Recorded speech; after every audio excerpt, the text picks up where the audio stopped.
बिहार के एक छोटे से गांव मधुवनपुर में एक पुरानी हवेली थी, जिसे लोग ठाकुरबाड़ी के नाम से जानते थे।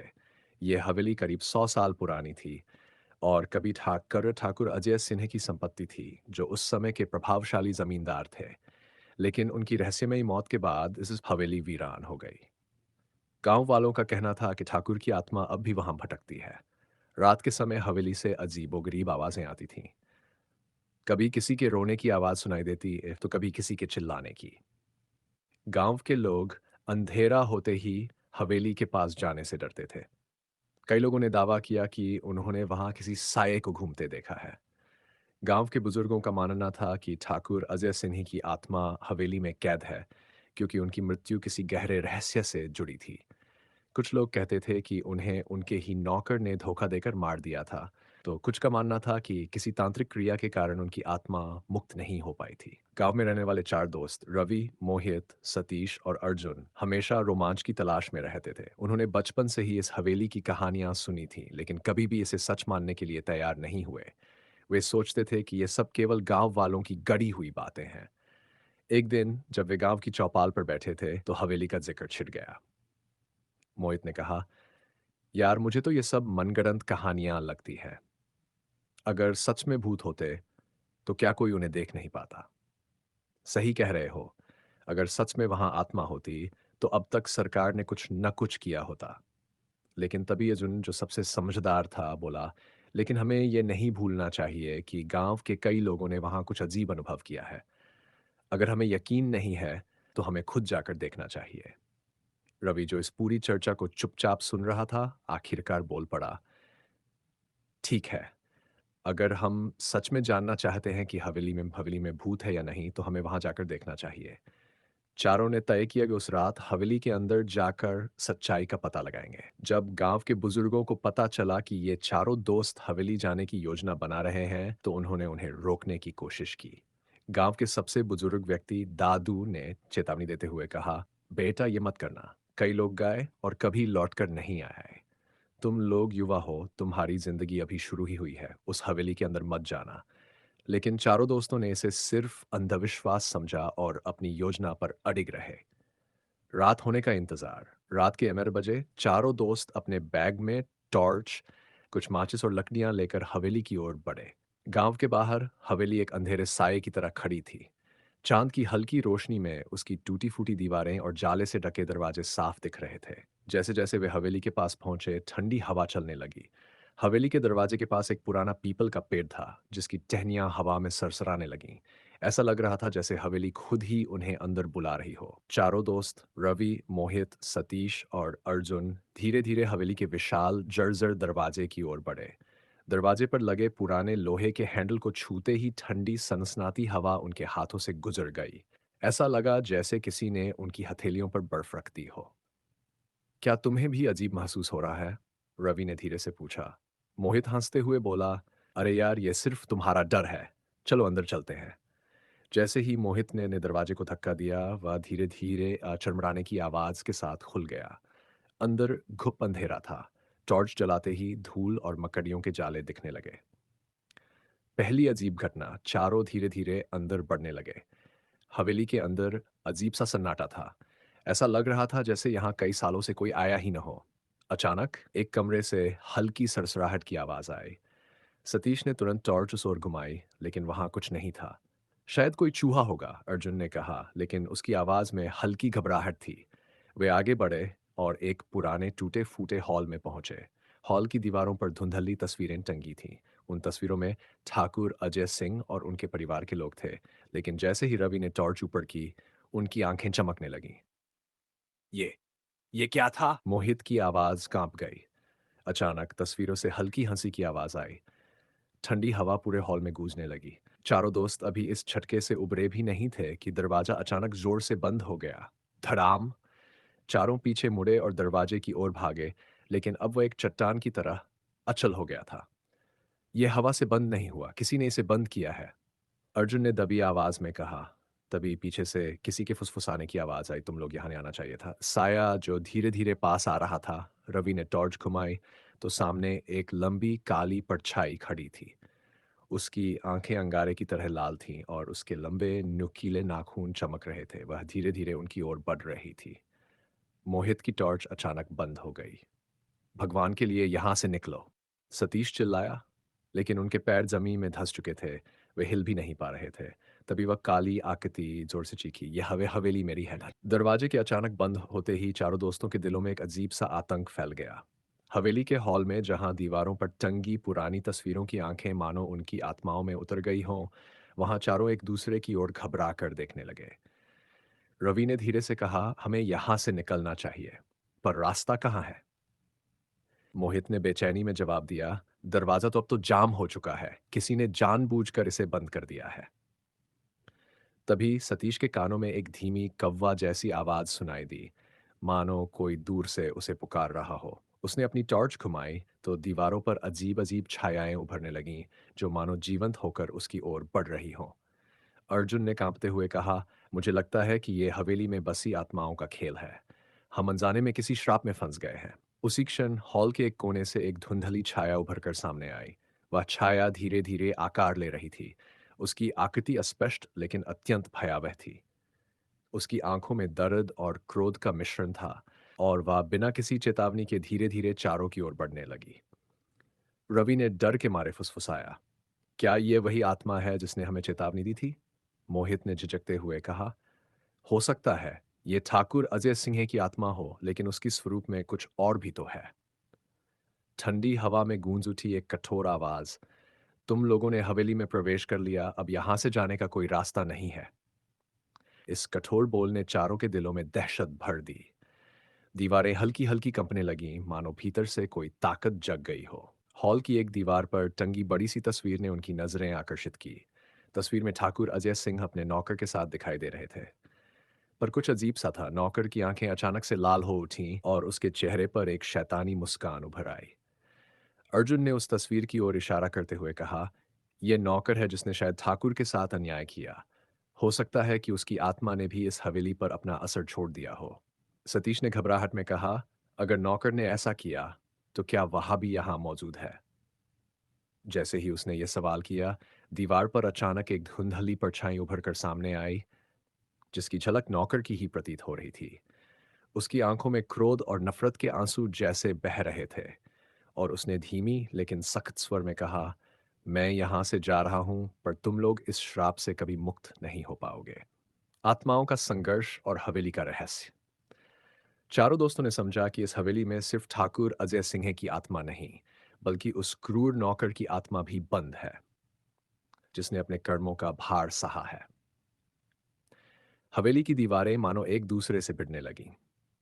हवा में एक अजीब सी सरसराहट फैल गई और दीवारों पर फटी फूटी धूल उड़ने लगी, जैसे कोई अदृश्य शक्ति उन्हें चेतावनी दे रही हो। रवि ने जोर से कहा, "हमें कुछ करना होगा। हमें इस हवेली के रहस्य को सुलझाना होगा, वरना हमारी आत्माएं भी यहाँ कैद हो जाएंगी।" मोहित ने सुझाव दिया, "मुझे लगता है हमें उस पुराने दस्तावेज की तलाश करनी चाहिए जो हवेली के इतिहास का वर्णन करता हो। शायद उसमें ही इस श्राप का हल छुपा हो।" पुस्तकालय की खोज और अतीत की कहानी। चारों दोस्तों ने हॉल से निकलते हुए हवेली के एक पुराने पुस्तकालय की ओर रुख किया। पुस्तकालय में सदियों पुरानी किताबें, दस्तावेज और हस्तलिखित नोट्स रखे थे। कमरे में प्रवेश करते ही एक गहरी चुप्पी छा गई थी। किताबें अपने अपने पन्नों में सिमटी हुई थीं और दीवारों पर लगे उर्दू शेर जैसे अतीत की पीड़ा बयां कर रहे हों। अर्जुन ने एक पुरानी किताब उठाई जिस पर लिखा था, "हवेली के श्राप का इतिहास।" धीरे धीरे उसने किताब के पन्नों को पलटना शुरू किया। कहानी में लिखा था कि ठाकुर अजय सिन्हा की आत्मा को उसके विश्वासघात से कैद कर लिया गया था। उसे धोखा देने वाला वह नौकर था जिसने अपने कृत्यों का पश्चाताप करने की बजाय बदला लेने की राह अपनाई।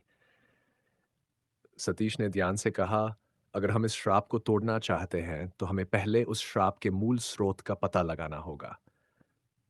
पुस्तक के अनुसार हवेली के सबसे पुराने कक्ष में वह स्थान था जहां ठाकुर की आत्मा को बंधक बनाया गया था। उस कक्ष में एक रहस्यमयी चाबी छुपी थी जो श्राप को मिटाने की कुंजी हो सकती थी। भयावह मुहावरों की ओर कदम। पुस्तकालय से निकलते ही चारों दोस्तों ने मिलकर हवेली के गुप्त नक्शे का अध्ययन किया। नक्शे में एक कमरे का उल्लेख था जिसे श्राप कक्ष कहा गया था। उस कक्ष तक पहुंचने का रास्ता अत्यंत संकरा और अंधकारमय था। रास्ते में हर कदम पर अजीब धुंध के गोले उभरते रहे, मानो हवेली की आत्माएं अपनी पीड़ा बयां कर रही हों। रवि ने दृढ़ता से कहा, हमें मिलकर इस कक्ष तक पहुंचना होगा, शायद वहीं से इस श्राप का समाधान मिलता है। मोहित, सतीश और अर्जुन ने हाथ में हाथ डालकर उस गुप्त दरवाजे की ओर बढ़ना शुरू किया। उनके दिल में डर तो था, पर जिज्ञासा और बचने की इच्छा ने उन्हें आगे बढ़ने का हौसला दिया। हर कदम पर हवेली की दीवारों से पुराने समय की चीखें, कराहें और फुसफुसाहटें सुनाई देती थीं। अगले पड़ाव की ओर बढ़ते कदम, जैसे ही चारों उस गुप्त दरवाजे के करीब पहुंचे, हवेली की सारा ऊर्जा एक साथ केंद्रित होने लगी। दरवाजे के चारों ओर की दीवारें मानो धीरे धीरे पिघलने लगीं और एक अजीब सी हलचल मच गई। अर्जुन ने अपने हाथों में पकड़ रखी पुरानी चाबी को ध्यान से देखा। उसे यकीन हो गया कि यही वह चाबी है जो हवेली के श्राप को तोड़ सकती है। पर जैसे ही उसने चाबी को दरवाजे के ताले में डालने की कोशिश की, एक जोरदार आवाज गूंज उठी। तुम्हारी आत्माएं यहां तक पहुंच चुकी है, अब कोई पल भी नहीं बचा। दरवाजे के पीछे एक गहरा अंधेरा था और उससे निकलते हुए कदमों की आवाजें मानो लाखों आत्माओं का संगम हो रही थीं। चारों दोस्त ठहर गए। उनकी आंखों अजीब सी चमक थी। डर तो था, परंतु इस रहस्य को सुलझाने की जिज्ञासा ने उन्हें आगे बढ़ने पर मजबूर कर दिया। रवि ने धीरे धीरे कहा, हमें इस चाबी का प्रयोग करके उस श्राप को मिटाना होगा, वरना हम सब यहाँ कैद हो जाएंगे।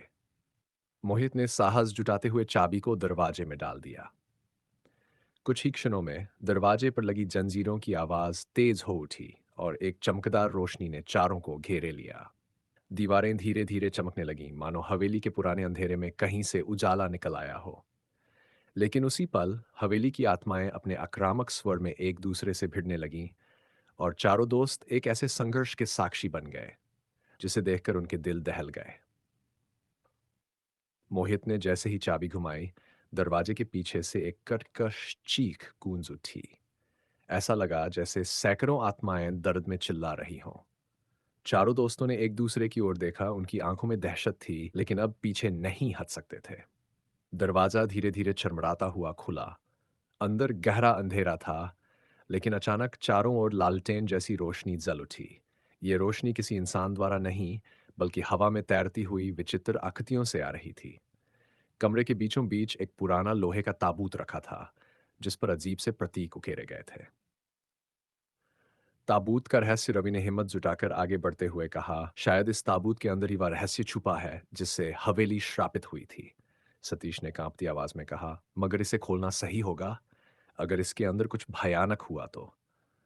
अर्जुन ने थोड़ा सोचकर कहा, अगर इसे बंद ही रखना था तो फिर इस हवेली की आत्माएं हमें यहां तक क्यों लाई हैं? मुझे लगता है कि यही श्राप की जड़ है। ताबूत खुलते ही चारों ने मिलकर भारी ताबूत का ढक्कन हटाया। धड़ाम! ताबूत खुलते ही उसमें से काले धुएं का एक भयंकर गुबार उठा, जिससे पूरी हवेली गूंज उठी। हवा में एक जहरीली लीक गंध फैल गई और अचानक चारों को महसूस हुआ कि उनकी सांसें रुक रही हैं। ताबूत के अंदर एक सूखी हुई लाश थी, जिसकी आंखों के गड्ढों में हल्की हल्की नीली रोशनी टिमटिमा रही थी। लेकिन जैसे ही अर्जुन ने टॉर्च उस पर डाली, लाश अचानक हिलने लगी। मोहित पीछे हटते हुए चिल्लाया, ये जिंदा हो रही है। आत्माओं का जागना। लाश की आंखों से तेज लाल रोशनी निकली और वह अचानक हवा में ऊपर उठने लगी। हवेली की दीवारों से सैकड़ों आत्माएं निकलकर उस लाश के चारों ओर घूमने लगीं। अचानक एक भारी आवाज गूंजी, तुमने मेरी नींद तोड़ दी।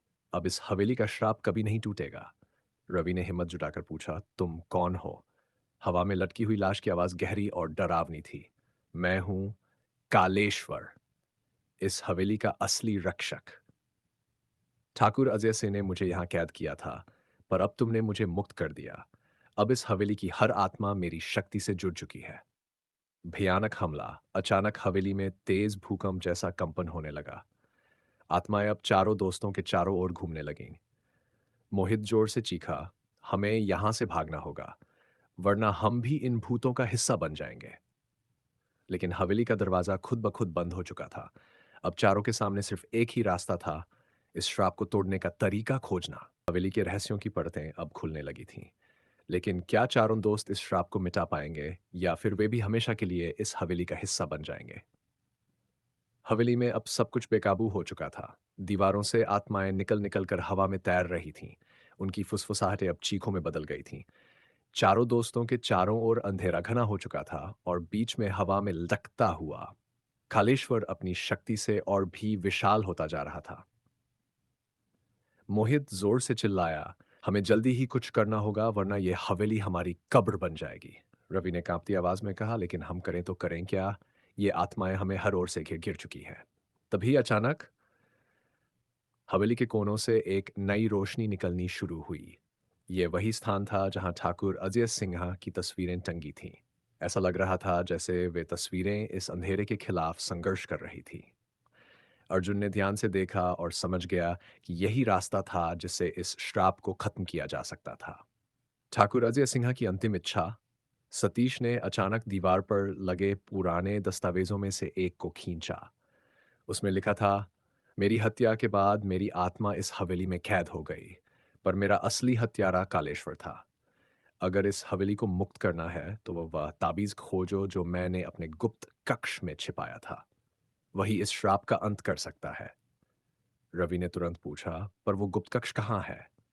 सतीश ने दस्तावेज का दूसरा पन्ना पलटा जिसमें लिखा था, ताबीज हवेली के तहखाने में छुपा है, पर जो भी वहां जाएगा उसे सबसे खतरनाक आत्माओं का सामना करना पड़ेगा। तहखाने की ओर आखिरी सफर। चारों दोस्त जान चुके थे कि अब उनके पास दो ही रास्ते थे।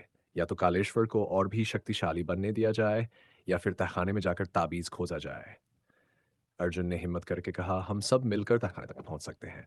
हमें डरना नहीं है। सकते हैं। हमें डरना नहीं है। लेकिन जैसे ही उन्होंने तहखाने की ओर कदम बढ़ाए, कालेश्वर ने जोर से चीख मारी और पूरी हवेली हिल उठी। तुम लोग उस ताबीज तक नहीं पहुंच सकते। यह हवेली मेरी है और हमेशा मेरी ही रहेगी। चारों दोस्तों ने तहखाने की ओर दौड़ लगाई, लेकिन हवेली की आत्माएं अब पूरी ताकत से उनका रास्ता रोक रही थीं। हवेली की दीवारों से भयानक आकृतियां निकलकर उनके पीछे दौड़ने लगीं। रवि ने जोर से कहा, बस थोड़ा और, हमें ताबीज तक पहुंचना ही होगा। जैसे ही वे तहखाने की सीढ़ियों तक पहुंचे, अचानक हवा में कालेश्वर की भयानक परछाई प्रकट हो गई। उसकी आंखों से आग जैसी लाल रोशनी निकल रही थी और उसकी आवाज चारों दिशाओं में गूंज रही थी। तुम्हें लगा कि मैं तुम्हें छोड़ दूंगा? यह हवेली अब तुम्हारी कब्र बनेगी। कालेश्वर ने एक जोरदार चीख मारी और हवेली की जमीन फटने लगी। चारों दोस्त अब गिरते गिरते तहखाने तक पहुंचे, लेकिन वहां अंधेरा इतना घना था कि कुछ दिखाई नहीं दे रहा था। ताबीज और ठाकुर की आत्मा तहखाने के बीचों बीच एक पुरानी लकड़ी की मेज थी, जिस पर एक चमकता हुआ सोने का ताबीज रखा था। जैसे ही अर्जुन ने ताबीज को उठाने की कोशिश की, कालेश्वर की आत्मा तेजी से उनके सामने प्रकट हो गई। उसने जोर से चिल्लाकर कहा, अगर किसी ने इसे छुआ तो मैं उसे वहीं मार डालूंगा। लेकिन तभी हवेली की दीवारों से एक और आत्मा प्रकट हुई। यह ठाकुर अजय सिंह की आत्मा थी। ठाकुर की आत्मा ने कहा, यह हवेली अब इस दुष्ट के चंगुल से मुक्त होगी। दोस्तों, ताबीज को उठाओ और इसे हवेली के मुख्य हॉल में जलाओ। कालेश्वर का अंत। रवि ने बिना सोचे ताबीज को उठाया और तेजी से मुख्य हॉल की ओर दौड़ा। सतीश और मोहित ने कालेश्वर को रोकने की कोशिश की, लेकिन उसकी आत्मा अब और भी ज्यादा हिंसक हो चुकी थी। ठाकुर अजय सिंह की आत्मा ने जोर से कहा, जल्दी करो, अगर ताबीज जलाया नहीं गया तो हम सब फंस जाएंगे। अर्जुन ने हिम्मत जुटाकर ताबीज को जमीन पर रखा और उसे जला दिया। धड़ाम, ताबीज जलते ही हवेली में जोरदार झटके लगने लगे। कालेश्वर की आत्मा ने एक भयानक चीख मारी और उसकी काली छाया धीरे धीरे जलने लगी। हवेली की आत्माएं अब मुक्त हो रही थी और हवेली की दीवारें रहने लगीं। हाँ हाँ। हवेली से आखिरी भाग दौड़। चारों दोस्त अब पूरी ताकत से बाहर की ओर दौड़ने लगे। जैसे ही वे हवेली के दरवाजे तक पहुंचे, एक जोरदार विस्फोट हुआ और हवेली हमेशा के लिए धूल में बदल गई। जब जब धूल हटी तो चारों दोस्त जंगल में खड़े थे। हवेली का अब कोई नामो निशान नहीं था। क्या यह अंत है? रवि ने कांपती आवाज में कहा। क्या यह सब सच था? मोहित ने डरते हुए जवाब दिया, अगर यह सपना था तो हवेली कहाँ गई? चारों ने एक दूसरे को देखा और बिना कुछ बोले गांव की ओर चल दिए। लेकिन जैसे ही वे गांव के करीब पहुंचे, उन्हें एक मंत्रों की आवाज सुनाई दी। पीछे मुड़ते ही एक साया जंगल में उनकी ओर देख रहा था। क्या यह सच में कालेश्वर का अंत था या फिर वह किसी और रूप में वापस आने वाला था?